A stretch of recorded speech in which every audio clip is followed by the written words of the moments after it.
আপনি কার জন্য বাঁচছেন? নিজের জন্য নাকি অন্যের জন্য? আমার থিওরিতে যেটা বলে, জীবনে বেঁচে থাকার জন্য খুব বেশি কিছু প্রয়োজন হয় না। দুই মুঠো ভাত, চিকিৎসা, একটা বাসস্থান এবং কিছু পোশাক আশাক। এই চারটা জিনিস হলেই কিন্তু একটা মানুষের জন্য এনাফ।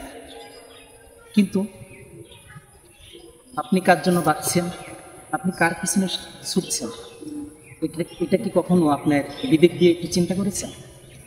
আসলে এই পৃথিবীটা একটা মিথ্যের মায়াজাল।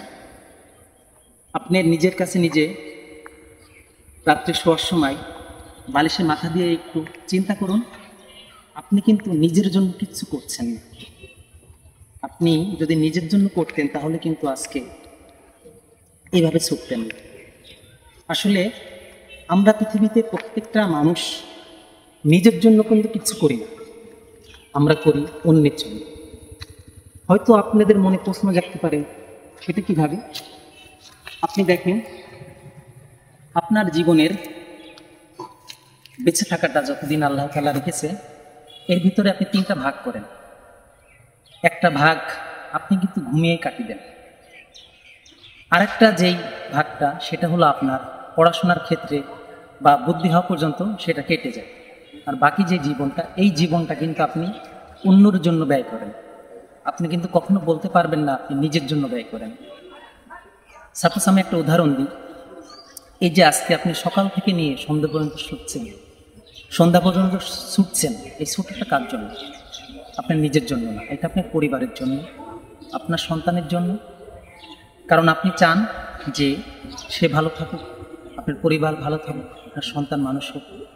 এইভাবেই কিন্তু আপনি তাদেরকে গড়ার জন্য আপনার জীবনের সর্বত্র তাদের পেছনে বিলিয়ে দিচ্ছেন। কিন্তু পরিশেষে আপনি কি পাচ্ছেন? আপনি কি আসলে কিছু পাচ্ছেন তাদের কাছ থেকে? একটু নিজের কাছ থেকে একটু প্রশ্ন করবেন এবং প্রশ্নের মাধ্যমে উত্তরটা বের করবেন। আসলে পৃথিবীতে আমরা যারাই আছি নিজের জন্য কেউ কিছু করি না, যেটাই করছি অন্যজনের জন্য সেটা ব্যয় করছি। তাই আমি এখানে একটা মেসেজ দিতে চাচ্ছি, সেটা হলো আমরা যে যাই করি না কেন এর ফল তো অবশ্যই আমাদেরকে পেতে হবে। আর সর্বশেষ যেটা আমরা মনে হচ্ছে কাজটা নিজের, আসলে নিজের না, এটা আমি আমার সংসারের জন্য করছি।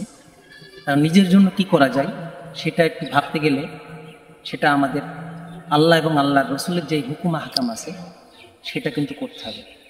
তাই আসুন আমরা সর্বশেষ যে যাই করি আমরা আল্লাহ তাআলার হুকুম, রসুলের হুকুম মেনে চলি এবং এটার উপরে আল্লাহ তাআলা আমাদের সকলকে অটুট থাকার তৌফিক দান করুন। আমিন। ভিডিওটি ভালো লাগলে অবশ্যই শেয়ার করবেন। আসসালামু আলাইকুম ওয়া রাহমাতুল্লাহ।